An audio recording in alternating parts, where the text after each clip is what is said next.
Como Joana d'Arc teria sido orientada por bons espíritos para entrar em guerra e matar, visto que os bons espíritos só pensam e fazem o bem?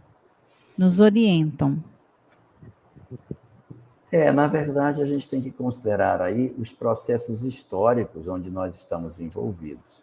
Se você for perceber, os espíritos que estimulavam o rei Davi também não eram nada pacíficos.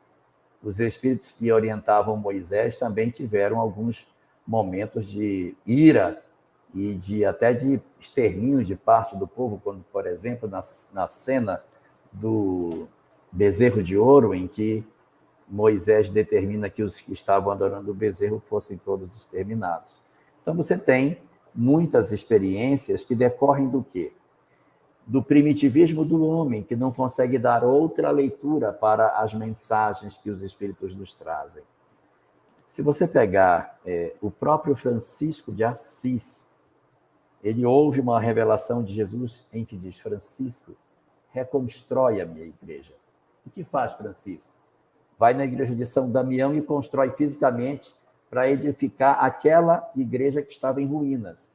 Mas não era isso que ele queria dizer. O que ele queria era a igreja do sentido de ideia e não do templo físico.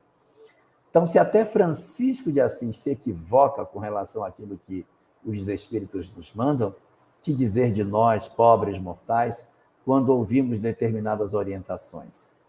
As almas que se aproximavam de Joana e que diziam para onde o exército inglês se movimentava, davam para elas informações nesse sentido. Quem eram essas entidades? Elas poderiam não ser entidades tão evoluídas, poderiam ser entidades ainda com muito ranço francês e querendo efetivamente a proteção do território da França contra os invasores ingleses, justificando assim as orientações que davam sobre as movimentações que as tropas inglesas faziam. O que Joana d'Arc tinha na época era só um GPS espiritual, só isso. Ela sabia onde estavam as tropas e ela conseguia sempre sucesso nas investidas. Mas será que realmente seria para guerrear? Ou será que seria para saber, para ter outra atitude?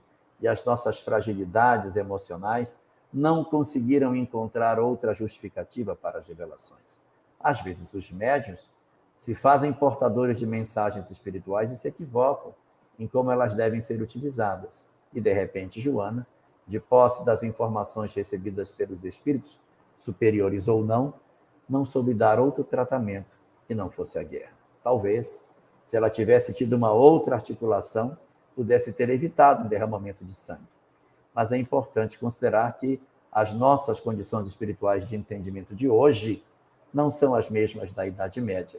E ainda que ela tenha sido um grande médium, ela ainda assim possuía traços de guerreira que demonstra que dentro de si ainda havia muitas virtudes a serem conquistadas. A obra de Leon Denis, que é uma obra isolada dentro desse contexto, apresenta Joana d'Arc como sendo a reencarnação de Judas, mas é uma opinião pessoal dele.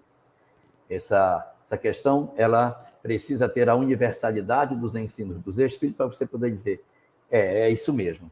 E aí também tem o seguinte: se Joana d'Arc era Judas ou não era Judas, se Judas era Joana d'Arc ou não muda nada. Eu continuo em casa tendo os mesmos problemas com meu filho, com minha mulher, com meu pai, com minha mãe, meus irmãos. Então nós temos que nos dar mais em atenção àquilo que verdadeiramente muda as nossas vidas e não aquilo que vem descedentar simplesmente a nossa curiosidade.